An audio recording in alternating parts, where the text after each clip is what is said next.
El 18 de diciembre de 2025, un hombre de 58 años fue conducido a la cámara de ejecución de la prisión estatal de Florida, cerca de Stark, Florida. Su nombre era Frank Athene Walls. A las 6 p.m., el Estado comenzó a ejecutar la sentencia que lo había seguido durante casi 4 décadas. 11 minutos después, a las 6:11 p.m., Hora del Este, Walls fue declarado muerto tras recibir una inyección letal de 3 medicamentos. Pero su muerte no fue el comienzo de esta historia, fue el final. Casi 38 años antes, un adolescente de Florida había quedado relacionado con una serie de asesinatos que eventualmente recibirían un nombre escalofriante: los asesinatos de los martes. Walls tenía apenas 17 años cuando comenzó la violencia. Cuando todo terminó, 5 personas habían perdido la vida.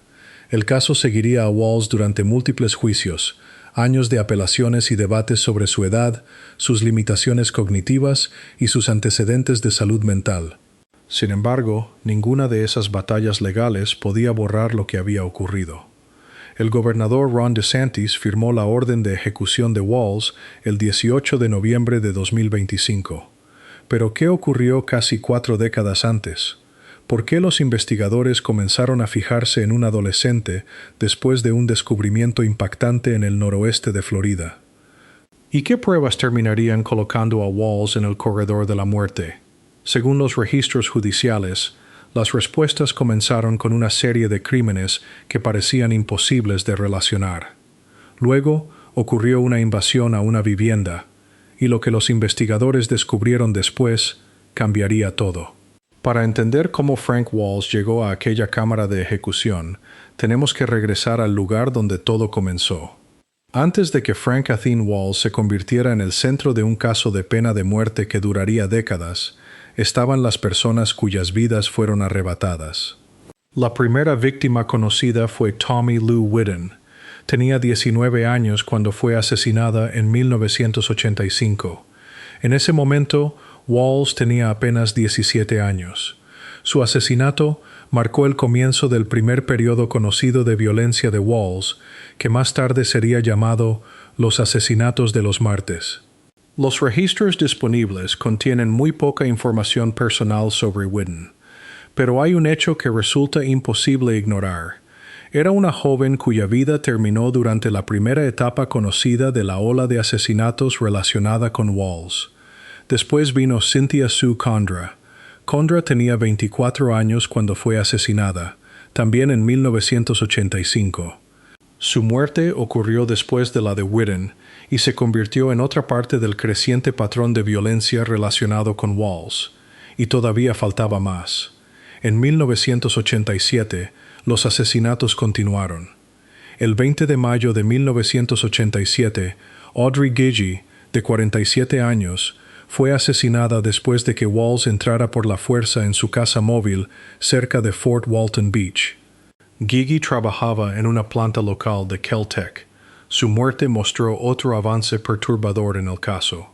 La violencia estaba llegando a lugares donde las personas deberían haberse sentido más seguras, sus propios hogares. Pero el ataque más impactante todavía estaba por ocurrir. En julio de 1987, Walls entró en la casa móvil de Edward Alger y Anne Louise Peterson. Alger tenía 22 años y era un aviador destinado en la base de la Fuerza Aérea Eglin. Peterson tenía 20 años y era la novia de Alger. Ambos estaban juntos dentro de la vivienda cuando Walls los atacó. Según los registros judiciales, la pareja fue atada. Alger logró liberarse y luchó contra el atacante. Lo que ocurrió después convirtió la invasión de la vivienda en un brutal doble asesinato. Alger fue asesinado y Peterson también fue atacada y recibió un disparo. Sus muertes se convirtieron en el crimen central del caso que finalmente llevaría a Walls al corredor de la muerte. Las 5 víctimas tenían edades diferentes y provenían de circunstancias distintas, pero compartían una terrible conexión. Sus vidas pasaron a formar parte del creciente patrón de violencia que rodeaba a Frank Athene Walls. Con el tiempo, Los registros judiciales relacionarían 5 asesinatos con el mismo acusado. Detrás de los números de los casos, las condenas, las apelaciones y la fecha de ejecución había 5 vidas individuales: Tommy Lou Whitten, Cynthia Sue Condra, Audrey Gigi, Edward Alger, Anne Louise Peterson. Sus vidas no podían ser devueltas. Y mientras los investigadores comenzaban a profundizar en el caso, descubrirían que los asesinatos de julio de 1987 no eran el final de la historia. Frank Athene Walls nació el 12 de octubre de 1967 en Ocean City, una pequeña comunidad costera del condado de Okaloosa, Florida. Desde el comienzo de su vida, Walls enfrentó graves problemas médicos. Sufrió hipoxia al nacer, lo que significa que padeció una falta de oxígeno. Cuando era pequeño, también tuvo fiebres muy altas que fueron lo suficientemente graves como para requerir varias hospitalizaciones. Años después, estos problemas médicos de sus primeros años serían importantes en los argumentos sobre su estado mental y cognitivo. A medida que Walls crecía, aparecieron otras dificultades. Fue diagnosticado con trastorno por déficit de atención e hiperactividad, conocido comúnmente como TDA, y trastorno bipolar. También sufrió depresión y episodios obsesivos.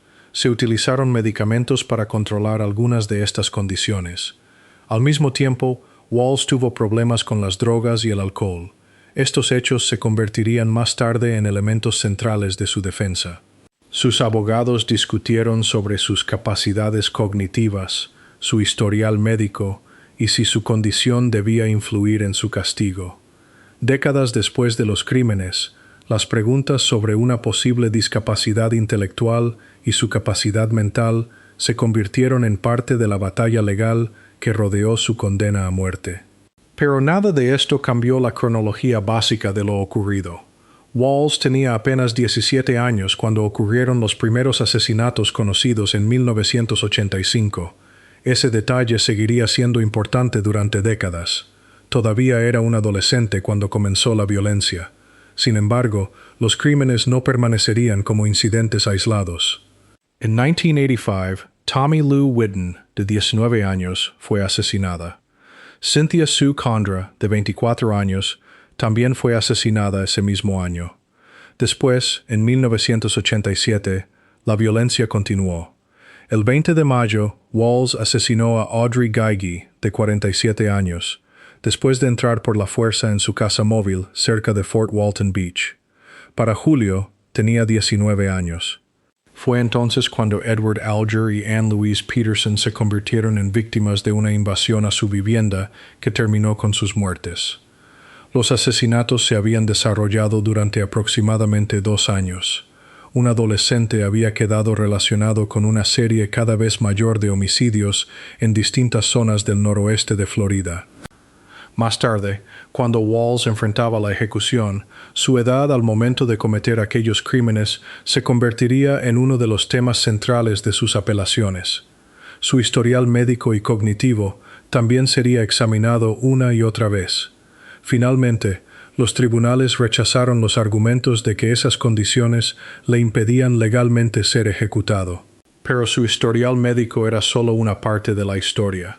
La violencia ya estaba escalando, y pronto los investigadores se enfrentarían a una escena del crimen que revelaría hasta dónde había llegado aquella violencia.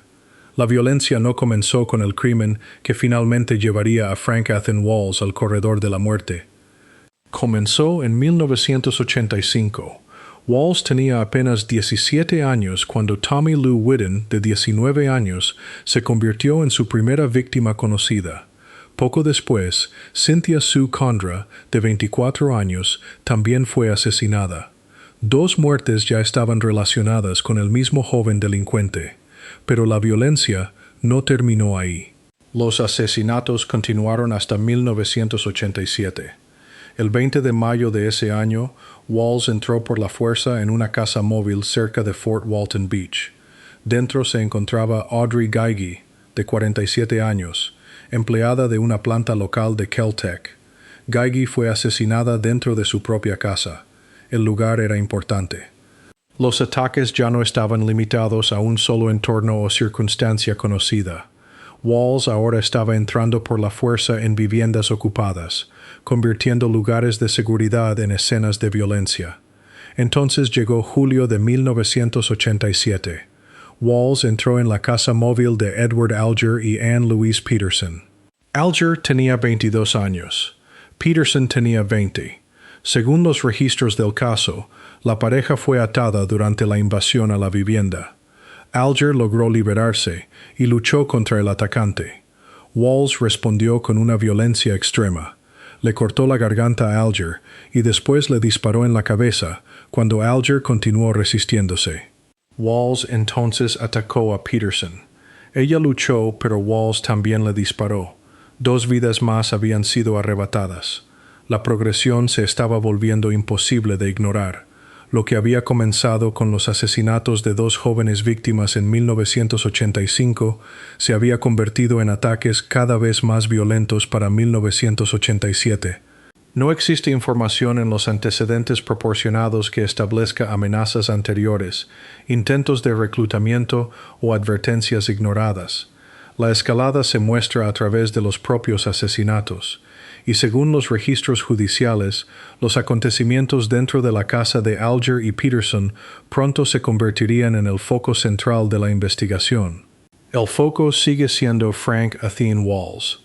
En julio de 1987, Edward Alger y Anne Louise Peterson estaban dentro de su casa móvil en el noroeste de Florida. Alger tenía 22 años. Peterson tenía 20. Entonces Walls entró en la vivienda. Según los registros judiciales, la pareja fue atada durante la invasión. Pero Alger logró liberarse. Luchó. Esa decisión cambió el rumbo del ataque. Walls respondió con una violencia extrema. Le cortó la garganta a Alger. Cuando éste continuó resistiéndose, Walls le disparó en la cabeza. Después, Peterson fue atacada. Ella también luchó, pero Walls le disparó.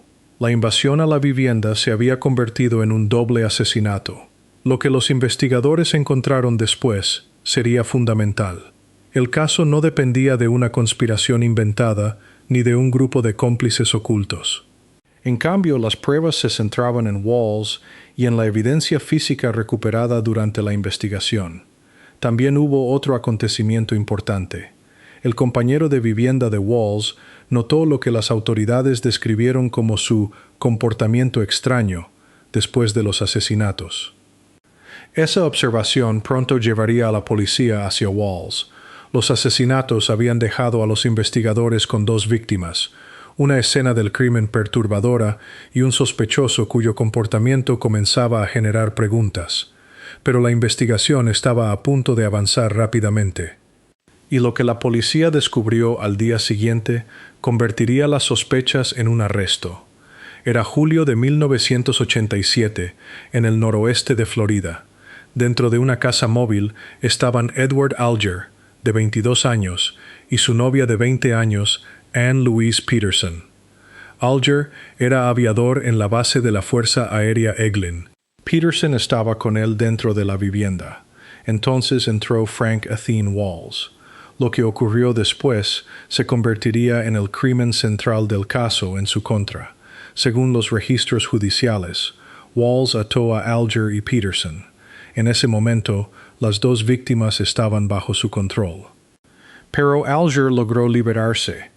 No se limitó a intentar escapar. Luchó. Esa decisión desencadenó una violenta pelea entre Alger y Walls. Walls respondió con una violencia extrema. Le cortó la garganta a Alger. Pero incluso después de resultar gravemente herido, Alger continuó resistiéndose. Walls entonces le disparó en la cabeza. Edward Alger estaba muerto. El ataque no terminó ahí. Walls se volvió hacia Anne Louise Peterson. Ella también luchó. Walls le disparó. Peterson fue asesinada. En una secuencia breve y aterradora, la invasión a la vivienda se había convertido en un doble asesinato. 2 jóvenes que se encontraban dentro de su casa ahora estaban muertos. La violencia resultaba especialmente perturbadora porque ocurrió dentro de la propia vivienda de las víctimas. El hogar, un lugar donde Alger y Peterson deberían haber estado seguros, se había convertido en el escenario de un brutal ataque. Finalmente, los cuerpos fueron descubiertos. El hallazgo desencadenó una investigación en el noroeste de Florida. Los investigadores comenzaron a examinar lo ocurrido dentro de la casa móvil y a buscar pruebas que pudieran identificar al responsable. La evidencia física se volvería importante. Pero los investigadores también estaban prestando atención a otra cosa. El comportamiento de Walls, después de los asesinatos, había comenzado a despertar sospechas. Su compañero de vivienda notó lo que fue descrito como el comportamiento extraño de Walls. Esa observación se convirtió en un punto de inflexión importante. El compañero contactó a la policía y proporcionó información sobre lo que había observado. Para los investigadores, esto creó un camino hacia un sospechoso. No tuvieron que esperar mucho. Walls fue arrestado el día después de que descubrieran los cuerpos de Alger y Peterson. La investigación entonces se dirigió directamente hacia su casa. La policía registró la vivienda. Lo que encontraron allí se convertiría en una pieza crucial del caso. Los investigadores recuperaron objetos relacionados con la escena del crimen. Esos objetos proporcionaron evidencia física que vinculaba a Walls con los asesinatos. El caso ya no se basaba únicamente en sospechas. Ahora existían pruebas que relacionaban al sospechoso con la escena. Walls también fue interrogado por los investigadores. Durante el interrogatorio, admitió los asesinatos, y lo que los investigadores descubrieron después cambiaría el rumbo del caso. Los asesinatos de julio de 1987 no fueron considerados un hecho aislado durante mucho tiempo. Mientras los investigadores continuaban examinando el historial de Walls, otros asesinatos comenzaron a formar parte del panorama. Los asesinatos anteriores de 1985 ahora eran parte de un patrón más amplio. Walls tenía apenas 17 años cuando Tommy Lou Whitten, de 19 años, fue asesinada. Cynthia Sue Condra, de 24 años, también fue asesinada en 1985. Después, el 20 de mayo de 1987, Audrey Gigi, de 47 años, fue asesinada después de que Walls entrara por la fuerza en su casa móvil, cerca de Fort Walton Beach. Ahora Edward Alger y Anne Louise Peterson también habían sido asesinados. 5 víctimas. 3 periodos distintos de violencia que se extendieron desde 1985 hasta 1987. Con el tiempo, el patrón llegó a conocerse como los asesinatos de los martes. Pero los investigadores no se basaron en una sola pieza de evidencia para establecer el caso más amplio. Con el paso del tiempo, apareció evidencia adicional. Las pruebas de ADN posteriormente relacionaron a Walls con otro asesinato ocurrido en 1987. También admitió su responsabilidad por otros asesinatos como parte de un acuerdo legal. Para el momento de su ejecución en 2025, Walls había sido condenado o había confesado los 5 asesinatos relacionados con el caso. Aún así, los asesinatos de Alger y Peterson siguieron siendo especialmente importantes. Fueron los homicidios que llevaron directamente al arresto, a la evidencia recuperada durante el registro, al interrogatorio y, finalmente, a las condenas por asesinato que hicieron que Walls recibiera la pena de muerte. La investigación avanzó rápidamente después de que se descubrieran los cuerpos. La observación de un compañero de vivienda ayudó a dirigir a la policía hacia Walls.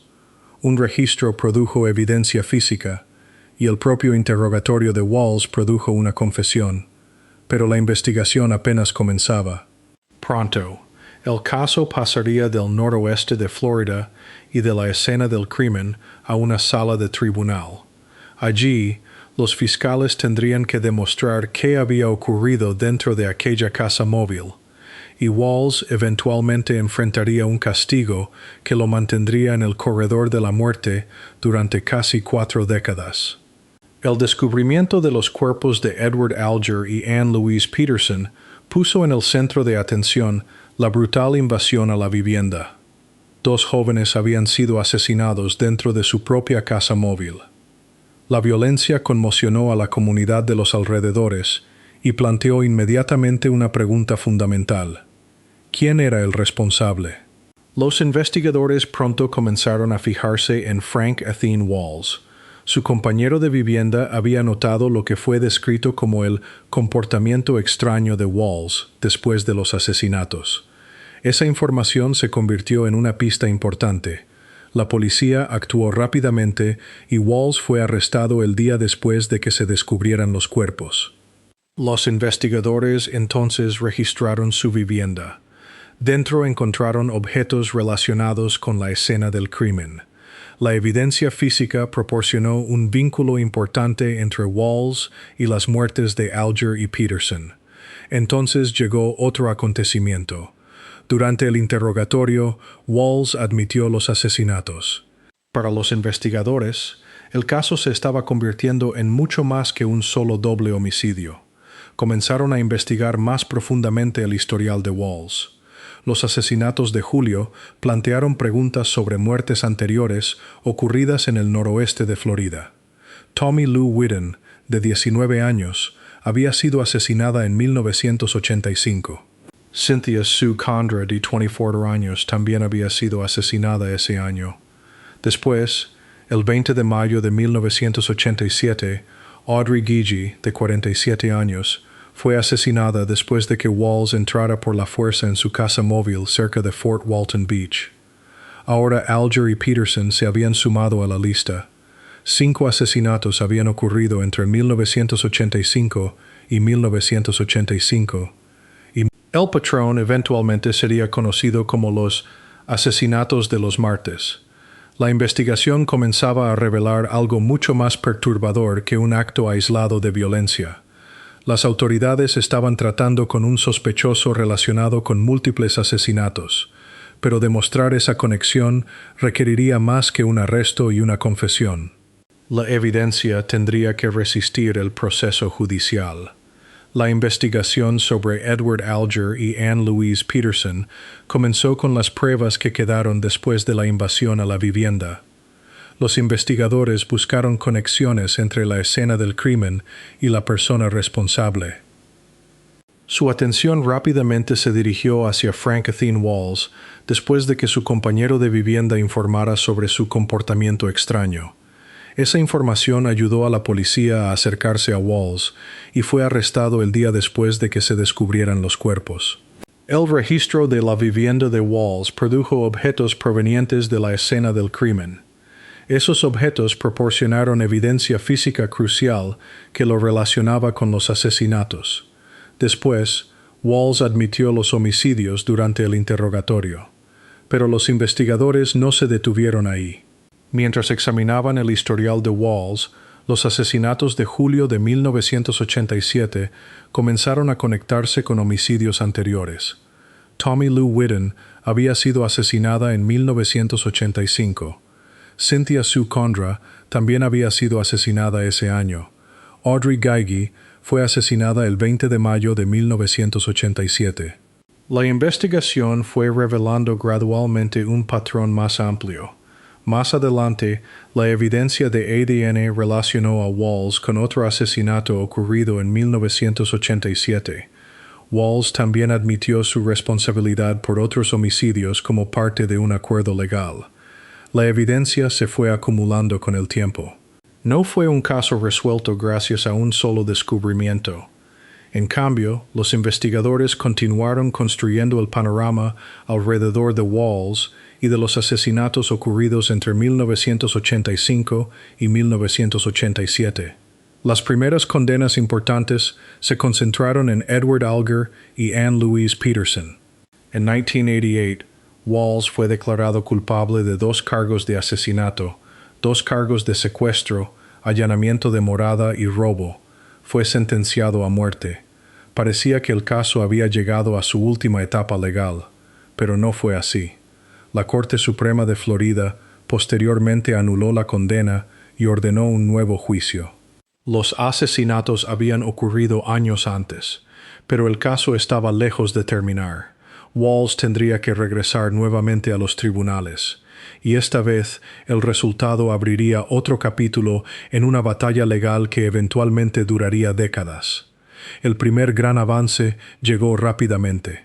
El día después de que Edward Alger y Anne Louise Peterson fueran encontrados muertos, la policía arrestó a Frank Athen Walls. Una pista clave había llegado de su compañero de vivienda, quien informó sobre el comportamiento extraño de Walls después de los asesinatos. Los investigadores registraron entonces la vivienda de Walls y encontraron objetos de la escena del crimen. La evidencia física fortaleció la conexión. Después, Walls hizo una admisión durante el interrogatorio. Confesó los asesinatos de Alger y Peterson, pero la investigación no terminó con aquella confesión. Las autoridades continuaron examinando el historial de Walls y encontraron conexiones con otros asesinatos. Más adelante, la evidencia de ADN lo relacionó con otro homicidio ocurrido en 1987.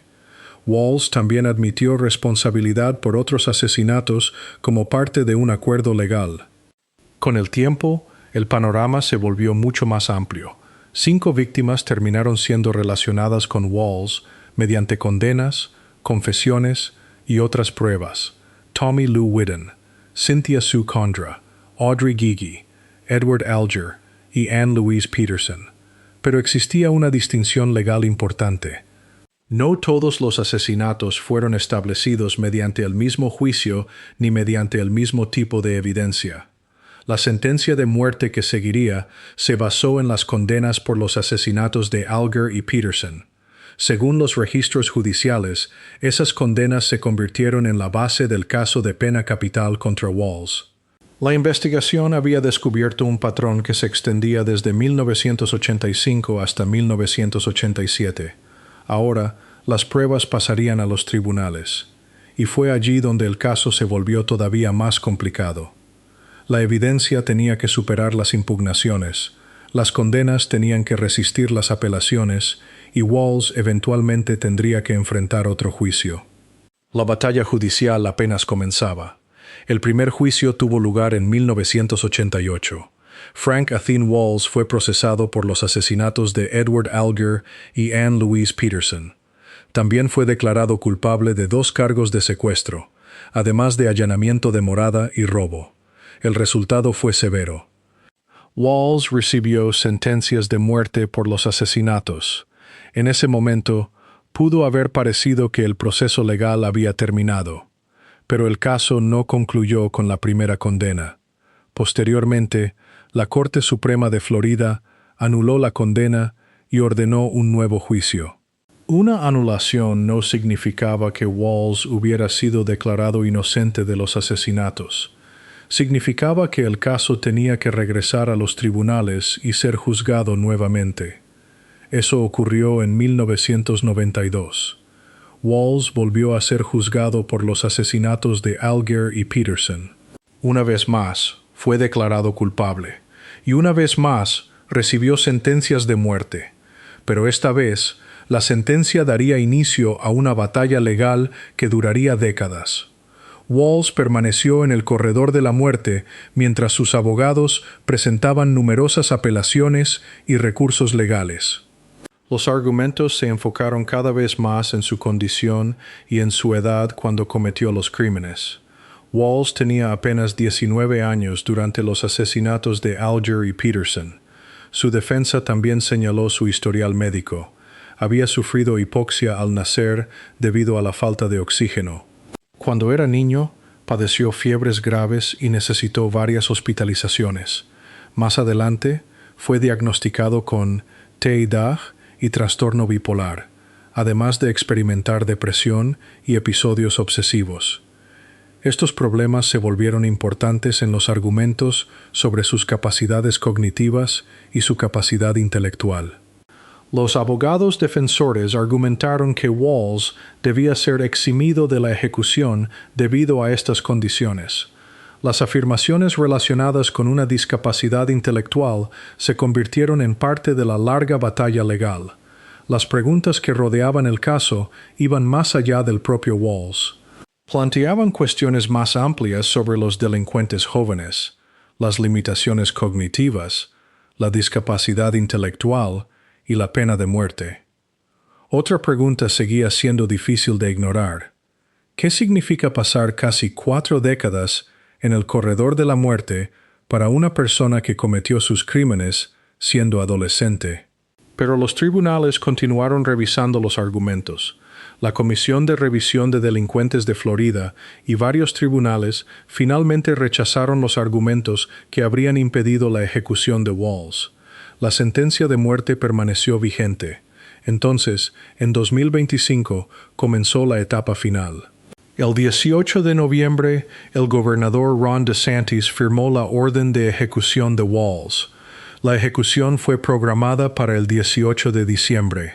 Después de casi 4 décadas de condenas, anulaciones, apelaciones y desafíos legales, finalmente se había fijado la fecha. Walls había entrado al sistema de justicia penal siendo adolescente. Ahora, a los 58 años, se acercaba al final de su tiempo en el corredor de la muerte. Las batallas en los tribunales estaban casi terminadas. La Cámara de Ejecución lo esperaba. Durante casi 38 años, Frank Athene Walls vivió bajo una sentencia de muerte. El tiempo transcurrido entre su condena y su ejecución fue extraordinario. Walls ingresó al corredor de la muerte después de ser declarado culpable de los asesinatos de Edward Alger y Anne Louise Peterson. La primera condena llegó en 1988. Después de que esa condena fuera anulada, volvió a ser juzgado en 1992 y nuevamente fue sentenciado a muerte. A partir de entonces, el caso entró en un largo periodo de apelaciones y desafíos legales. Durante décadas, los abogados de Walls continuaron argumentando que su ejecución no debía llevarse a cabo. Su edad al momento de los crímenes se convirtió en un tema importante. Tenía apenas 19 años cuando Alger y Peterson fueron asesinados. Su defensa también se enfocó en su historial médico y cognitivo. Walls había sufrido falta de oxígeno al nacer. Cuando era niño, experimentó graves problemas de salud y múltiples hospitalizaciones.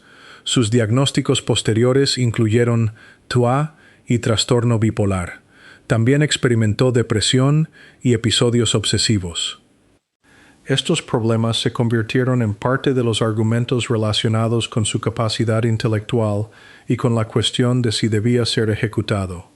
Los tribunales rechazaron esos argumentos. La Comisión de Revisión de Delincuentes de Florida y varios tribunales finalmente permitieron que la sentencia de muerte siguiera adelante. Entonces llegó el 18 de noviembre de 2025. El gobernador Ron DeSantis firmó la orden de ejecución de Walls. La ejecución quedó programada para el 18 de diciembre. Ese día, Walls tenía 58 años.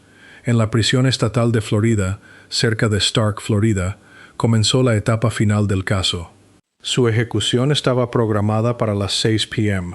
Walls fue ejecutado mediante una inyección letal de 3 medicamentos.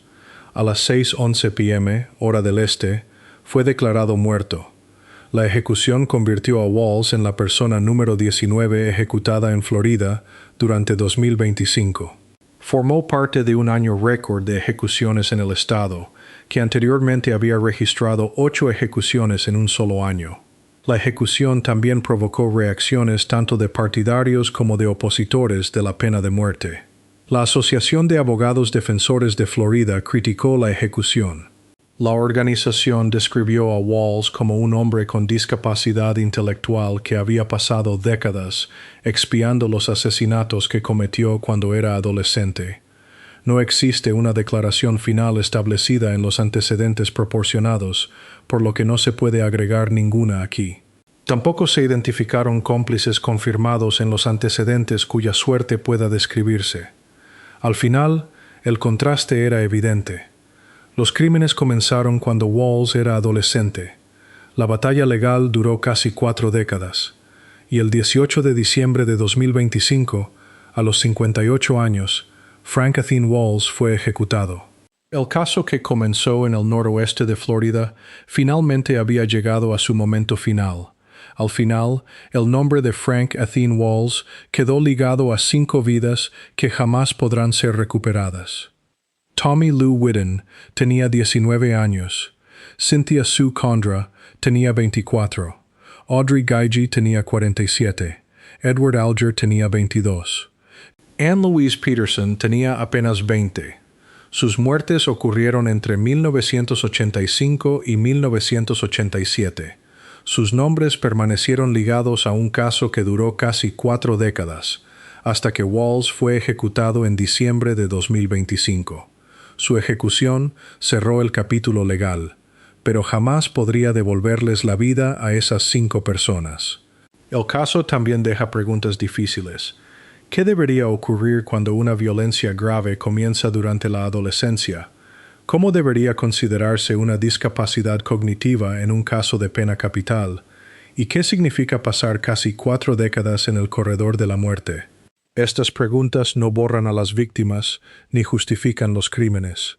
Los problemas de salud mental y las dificultades cognitivas forman parte del historial legal de este caso, pero no deben tratarse como una explicación automática de la violencia. Al final, el recorrido legal de Walls terminó. Pero las víctimas siguen siendo el centro humano de esta historia. ¿Qué momento de la historia de Frank Walls te impactó más?